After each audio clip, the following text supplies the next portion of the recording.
Hey everybody. I wanted to spend a little bit of time talking about political parties. So political parties obviously are groups of people that try to influence government by getting their members elected to office, right? By the way, that getting people elected to office rather than influencing from the outside, that is fundamentally what distinguishes political parties from interest groups. Anyhow, as I've said before, we have a two-party system here in the United States, right? We have a two-party system in large part because of the way our election systems work. Because we have only two parties, but a big, diverse country, we end up having two big, diverse parties, or at least somewhat diverse internally. This is because the parties are typically composed of coalitions of groups, right? Put that another way, or restate it rather. The parties themselves are coalitions of groups, each of which might agree with one another on certain issues and not on others. The point that I want to make here, though, is that in order to function properly, these parties have to be coalitions of non-zero sum groups, right? Groups that relate to one another in a non-zero sum way. Everybody see that? Cool. So what does that mean? So the phrase zero sum, it's borrowed out of an area of social science called game theory. And the idea is that a zero sum situation is a situation in which for one person to win, somebody else has got to lose, right? If I get a point, it means you lose a point, right? That's a zero sum situation. A non-zero sum situation is a situation in which it's possible for both of us to win, right? Does that make sense? So whether or not groups are in a zero-sum relationship to one another determines whether or not they are going to be part of the same political coalition, or at least it partially explains why they would be part of a particular party's coalition. Right, so you can think about it nowadays. It's probably not going to be news to you for me to say that excuse me, both gun rights activists and anti-abortion activists are part of the Republican Party. Is that because there's a necessary link between gun rights and opposing abortion? No, they're separate issues, right? They're separate issues, but they are able to be in a non-zero sum relationship with one another, right? Gun rights get protected; it doesn't do anything to damage the anti-abortion folks, and vice versa, right? Generally speaking, just to take a couple of areas that are uncontroversial, right? I mean, along the same lines, right? The flip side, right? The opponents of both of those groups are a part of the Democratic Party's coalition. Again, not because there's any sort of necessary connection between protecting women's rights to an abortion and wanting stricter gun control, right? Those are not necessarily issues that go together. It's just that they can be in a non-zero sum coalition with one another, right? Or at least the activists who support those things can be in a non-zero sum coalition. So far, so good? Okay, so understanding this is important for understanding the idea of what are called critical elections or realigning elections. This refers to the fact that the party coalitions are not stable. They're subject to change over time. They're actually constantly changing in little ways, and they occasionally change in big ways, right? And when they do, we call it a realignment. Right? We can actually talk in terms of both. We can talk in terms of both realignment and dealignment. And I hope you all appreciate how much effort I've put into these high-tech visual aids. Right? So you have realignment and dealignment. Realignment means coalition groups are shifting from one party's coalition into the other. Right? So flip from Democrat to Republican or Republican to Democrat. That is what we mean by realignment. De-alignment means just sort of falling out of the coalitions altogether, right? Just dropping out, de-aligning from the party, or de-aligning from one party, but not then subsequently realigning into the other. Okay. Hopefully everybody's with me conceptually. If you're not, you can pause the video and go and look up these terms in the book. Sorry, but my dog is scratching at the door, so I'm going to pause this for a second. Okay, where were we, right? Realignment, de-alignment, coalitions of groups, non-zero sum relationship. Cool. So I want to tell a story about the way the parties have evolved over the course of the last 100 years or so, because doing so will give us a sense of how we got to where we are. To sort of tip my hand as to the way the story is going to go, this is a story about how we got to the level of political polarization that we have today. By polarization here, I just mean the parties moving far apart from one another. And I presume it is not controversial for me to say that the parties are polarized right now, right? Everybody agree that the Democratic Party and Republican Party are far apart from each other, except for when they're butting heads, right?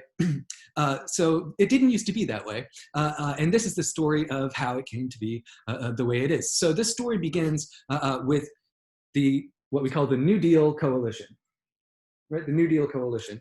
And here, you know what? I want to take you with me to get a better visual aid for this than looking at my head talking in front of this, talking in front of all of the fire.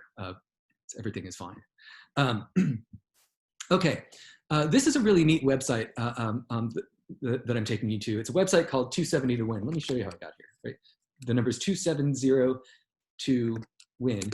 This is a website that looks at, it looks at elections in the United States generally, and it provides these neat mapping tools. One of the cool things that they also have is access to historical presidential elections, right? So going back all the way to the beginning. And these maps are, as usual, color-coded for partisanship. By the way, nowadays we always see the Republican Party rendered in red and the Democratic Party rendered in blue. It didn't used to be that way. There didn't actually used to be any hard and fast rules about that. We got locked in on red for Republican and blue for Democrat. That got locked in after the 2000 election. I don't know why. It just happened. Okay, so anyhow, I'm not going to cover all of this history, but it is kind of interesting. If this interests you at all, I strongly recommend that you come to 270 to Win and spend some time poking around. So I want to tell the story of the New Deal coalition, and I want to show. I want to just show you. I want to show you its emergence, right? So the period from 1896 through 1928, right? So all of these presidential elections were, for the most part, this was for the most part a period in which the Republican Party dominated national politics in the United States, with a little blip of an exception here in 1912 and 1916.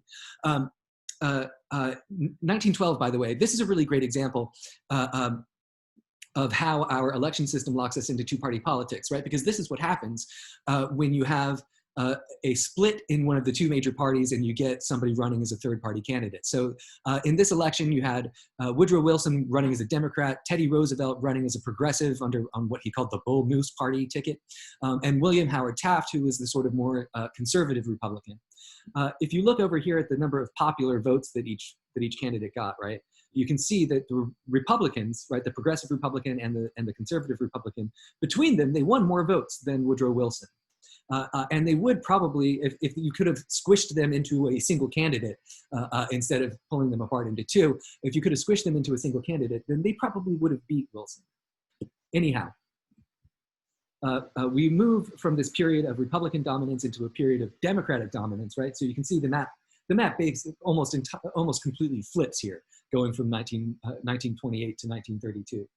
Now, there are a lot of reasons for this. Probably the biggest reason is the Great Depression, right? The Great Depression begins in 1929, and by the time we're getting to the election year of 1932, it's bad, it's real bad, and it's been bad for years, and the government has shown itself unable to really do anything about it.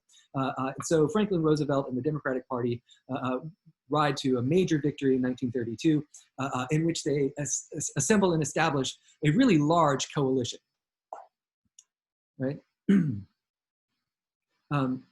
Right, and so you can see Franklin Roosevelt, by the way, won in 1932, 36, 40, and 44. He was the only president to have won 4 terms in office. Shortly after he passed away, we passed an amendment to the Constitution that limited presidents to 2. Anyhow, you see pretty solid Democratic dominance in all of these elections. And that is on the back of the New Deal coalition. Now, the New Deal coalition, remember, these need to be non-zero sum groups that are in the coalition. So I'm I'm oversimplifying here, but to understand the New Deal coalition, you need to know that it was a coalition that included the political machines of the cities of the Northeast and the Midwest. The political machines, by the way, you should remember, is a way of party organization that trades government patronage for political support, right? If you come out and you support our party, you vote for us, you get us into office, we'll reward you with access to government jobs and so on and so forth, right? Those are the political machines. It also had the support of racial and ethnic minority groups.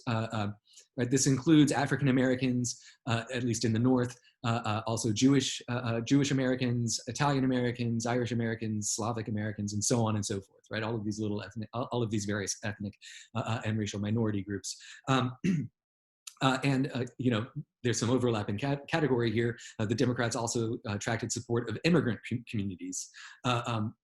Another core constituency for the Democrats, another core group, a core part of their coalition is labor unions. Right, the labor unions had previously been split between Democrats and Republicans. After the New Deal begins, after Franklin Roosevelt comes along, the labor unions are pretty consistently Democratic. And then there's another really important core constituency for the Democratic Party, and that is the region of the country that we call the Solid South.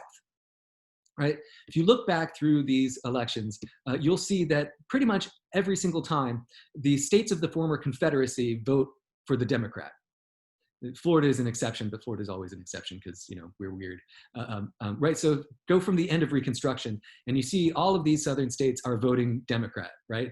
They are definitely, so this is vote blue no matter who country, or it was back in the day. I forget the number exactly, but there was somewhere, somewhere in the order of 6,000 congressional elections held in the southern states from the end of Reconstruction until the middle of the 20th century, and Republicans won about 6 of those.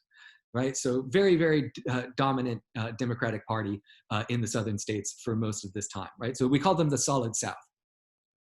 And if you this is the South of Jim Crow, right? The South after the end of Reconstruction of Jim Crow, white supremacy, right? Voter suppression of African American voters and some white voters as well, right? The Solid South is part of the Democratic Party's coalition here, alongside African Americans in the northern cities, immigrant groups, labor unions, and so on.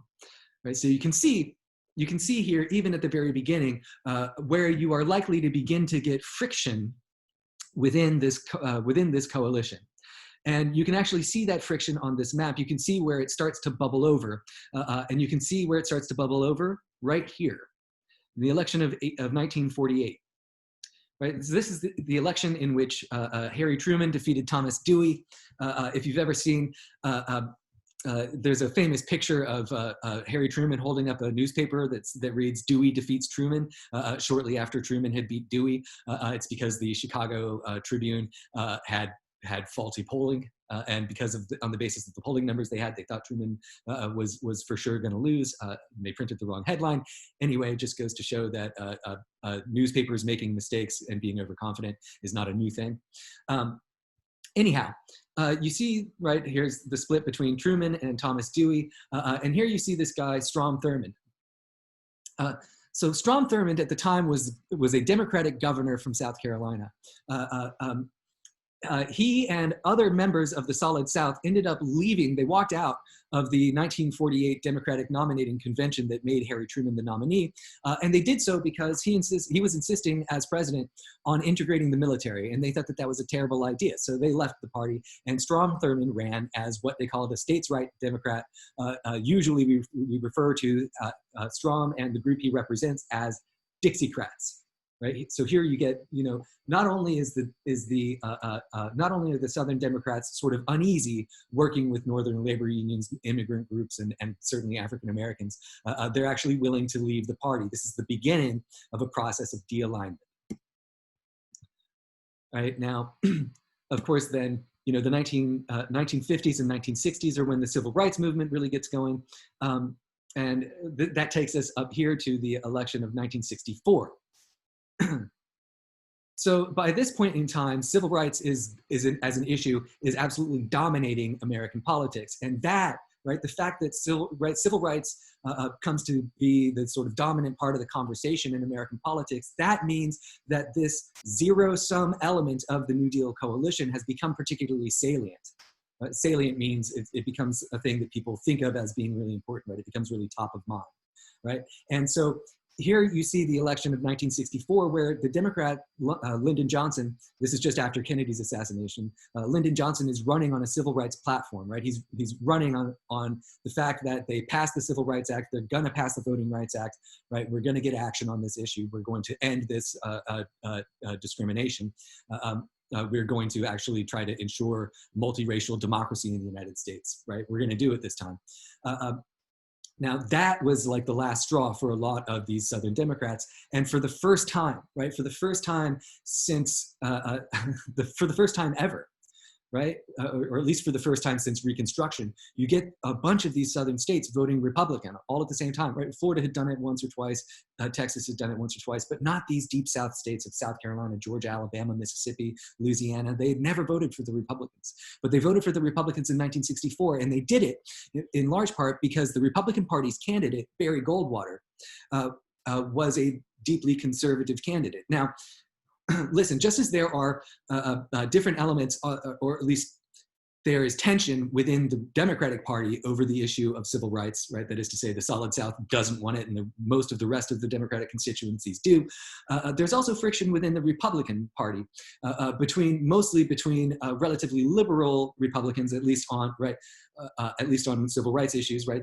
Republicans that are pushing for civil rights and who voted for civil rights, and as a matter of fact, the Civil Rights Act would not have passed without the support of liberal Republicans, mostly from the Northeast and Midwest, right? So there's tension within the Democratic coalition over civil rights, but there's also tension within the Republican coalition over people who are in favor of federal civil rights laws and people who are opposed to it. Now, Barry Goldwater wasn't a segregationist the way Strom Thurmond and the others in the Solid South were. He was a libertarian who thought, not that there should be laws imposing segregation, but rather that the government shouldn't be the one to push for immigration. Right, which is functionally equivalent to adopting a segregationist policy. It's just telling the Solid South will be hands off, right? The federal government isn't going to mess around with state laws concerning segregation, right? So this leads to a process of first de-alignment from the Democratic Party and then realignment into the Republican Party amongst white conservative Southerners, right, who used to be part of the bedrock of the Democratic Party's coalition and who first leave the Democratic Party and then move on to the Republican Party. And you can see that happening here in 1968, where white conservative Southerners are not necessarily supporting the Republican Party, but what they are supporting is they are supporting the candidacy of George Wallace. George Wallace was a segregationist governor of Alabama. Fairly famously, when he was running for governor, his platform was segregation today, segregation tomorrow, segregation forever. Anyhow, he runs on the American Independent ticket in 1968 and wins a bunch of Southern states. Right now, the Republican Party, of course, notices this. Right, they notice that these white conservatives are de-aligning from the Democratic Party, and led initially by Nixon and then continued by Reagan, the Republican Party realized that this is a potential source of strength for us. Right, we're going to pick up these voters. We're going to break up that New Deal coalition, and to make a long story short, because I'm already running kind of long here, to make a long story short, they are successful in doing it. They call it the Southern strategy. Right? And the idea is that the Republican Party needs to get more conservative on social issues, right? On issues of right. The Republican Party needs to move towards the white Southern conservative position on most social issues. Right, and they do. And of course, in the process of doing so, they begin to alienate some of the more socially liberal members of the party in places like the upper Midwest and the Northeast. And those people then, right, so you get these conservatives from the South coming into the Republican Party. At the same time, then they start displacing and pushing out some of the more liberal members of the Republican Party from the Northeast. And then those folks begin to de-align from the Republican Party and realign into the Democratic Party. And that ultimately is what gets us to the kind of polarization that we have today. Because the conservative element de-aligned and then out of the Democratic Party and realigned into the Republican Party, which caused the liberal element of the Republican Party to